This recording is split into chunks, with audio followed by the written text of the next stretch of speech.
Right. Ah, balik ko sa'yo, Tito Edward muna. Go ahead. So yeah, sabi yun that, yeah, advice lang of Fiorel at tayo maliligo at i-asikasuhin at ito sa'yo, stop this week, D1 Alpazon.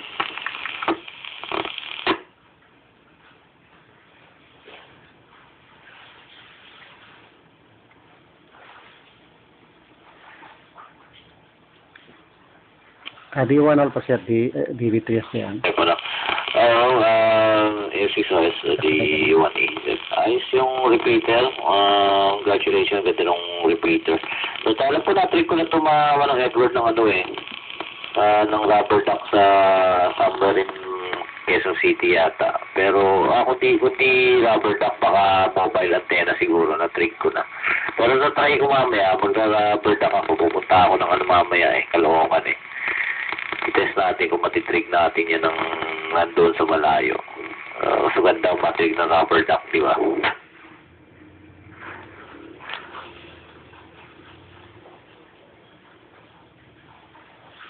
Sasalawin ko na. Nag-aral nata si Tito Edward Gerald, yun yung sa picture, yung tinanong mo kung sa akin, nagpunta ng bundok nung last Saturday.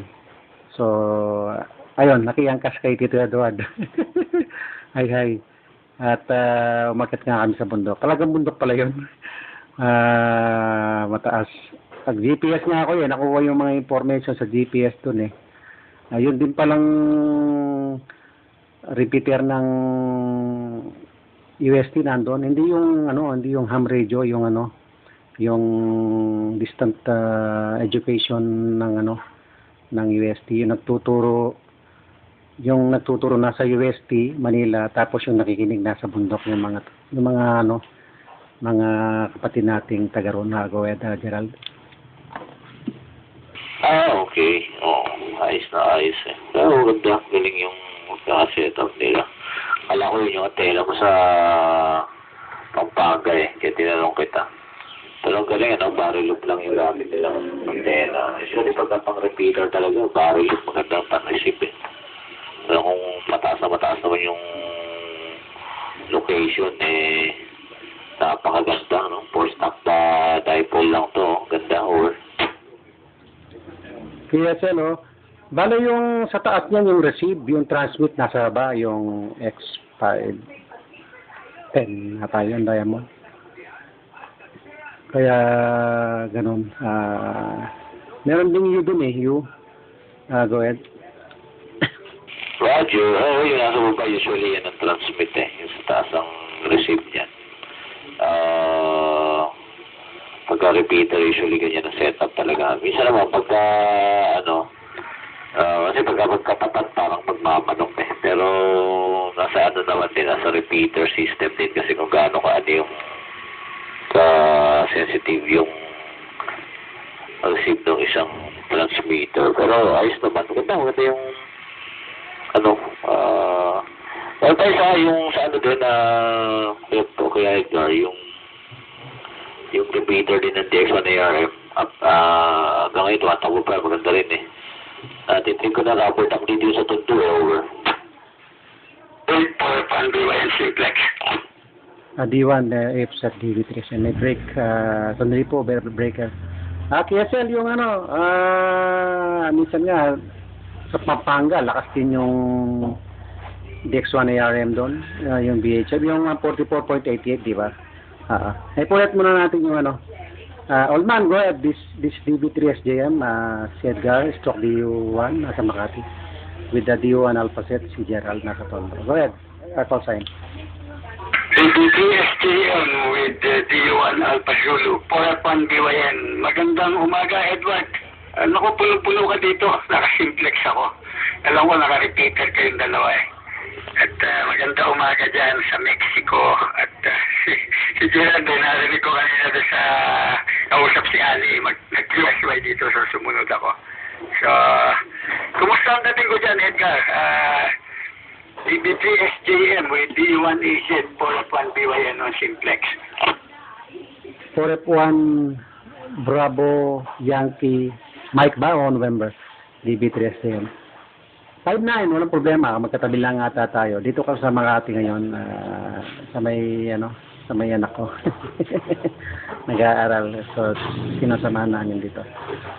Ano bang lugar natin yan? Dito kami sa may Ormiga. Malapit sa munisipyo ng Makati. D1 Bravo Yankee November, DB3S yun. DB3SD yung portable one. 4F1 BYN.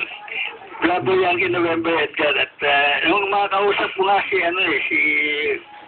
Gerald, sabi ko nandito ka sa DU1 at nag-checking kaya nun sa 40 meters eh. So, ayun. Kala ko na sa Mexico ka at naka-simplex ako, lumulusot ako doon. Over. Yes, hello. Tuwang-tuwang ako pagka sa HF nakakapag-check-in ako dun sa sa Mexico. Yung dito, yung sa mobile, inalis ko na, ilagay ko sa bahay yung antena ng FT8570, ilagay ko sa bubong, mahina. Kailangan talaga nasa bab ng sa taas ng bubong. 4F1 BYN, DB3S yan. Contact. With the contact. Sige, Edgar. At narinig ko lang kayo ni Gerald. At alam ko, nandun ka sa DU3. Si Max to, ang QTH ko, lower antipolo. Na lang yung, pull out lang yung contact at ako yung makikinig dito. Over. Okay, F1 BYN, nakakalimutan. DB3S JM Stock D1. Yung kumakontak, sino mo? Go ahead. This is DB3S JM. Go ahead na. USN niya, copy on that. Your intelligence members of the group. Contact lang tayo kay 4F1 BYN nga ba yan? Radio check lang po. Simple din ako yun. Incoming area for with the Q5 audio. Over.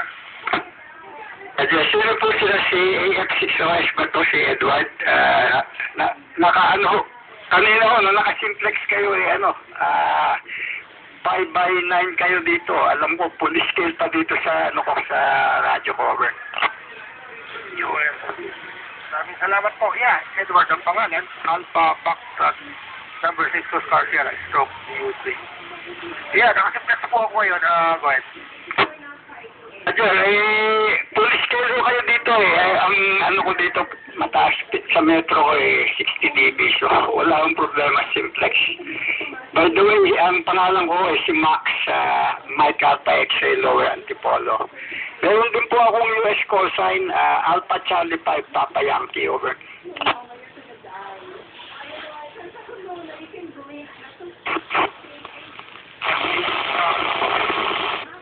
Four by 2 ho. Yung 5 watts 4x2.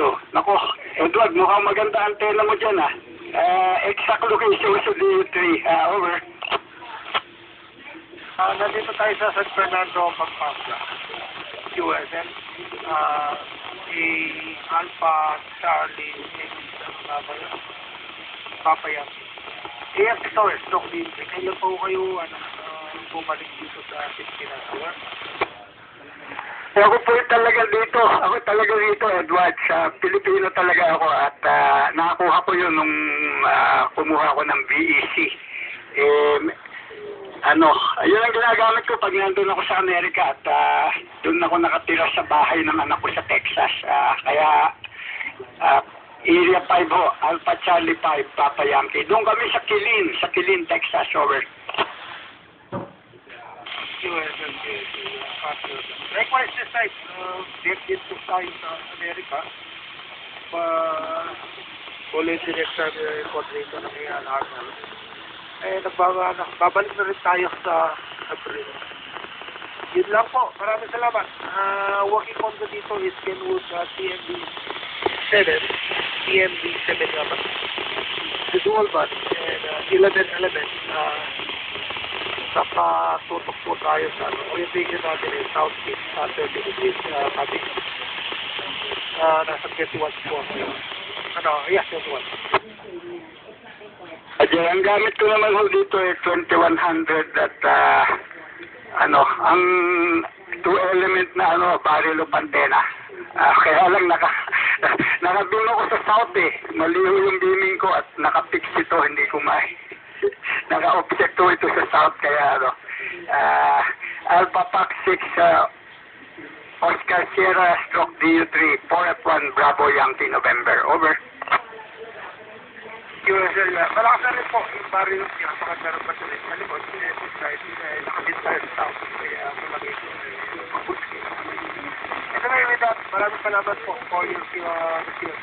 Balik natin sa yung class with DU1.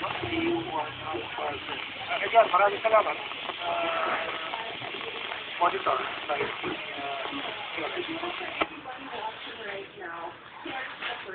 Okay, Atilex,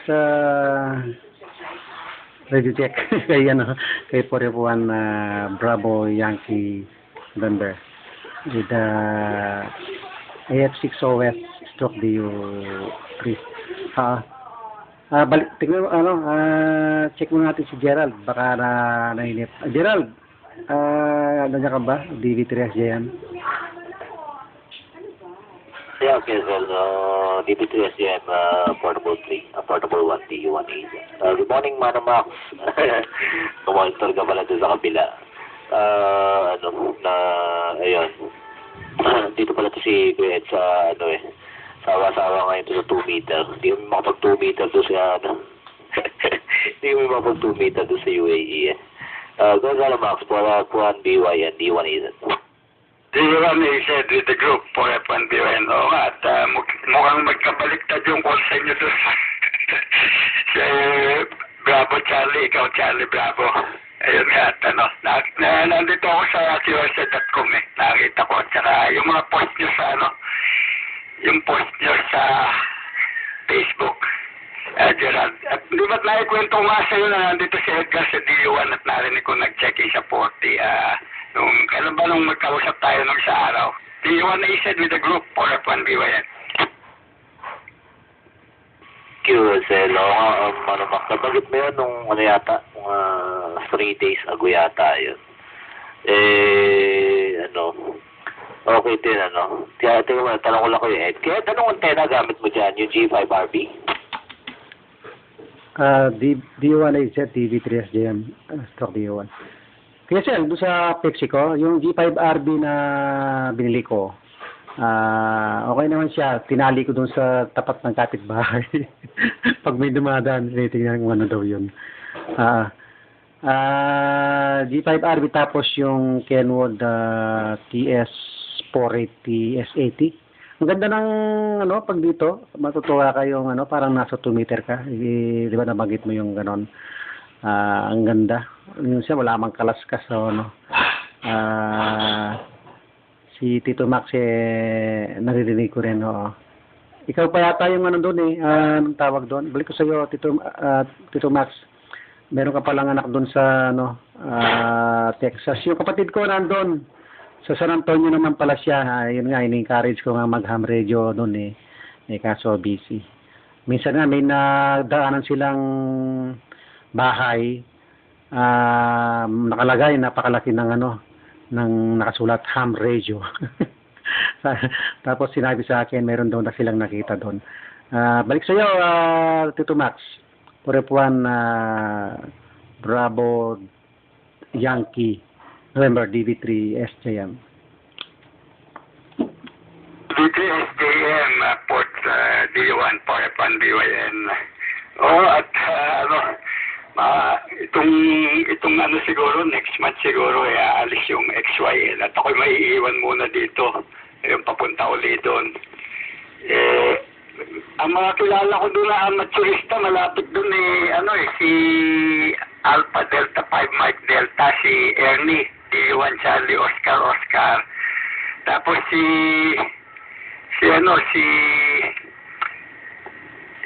Conrad San Diego Alpha Bravo 6 Sierra Tango sa Garland City sa Texas din. May isa pa sa Laredo, si November 1 Bravo Mike, si dating 4F1 Bravo Romeo Mike, si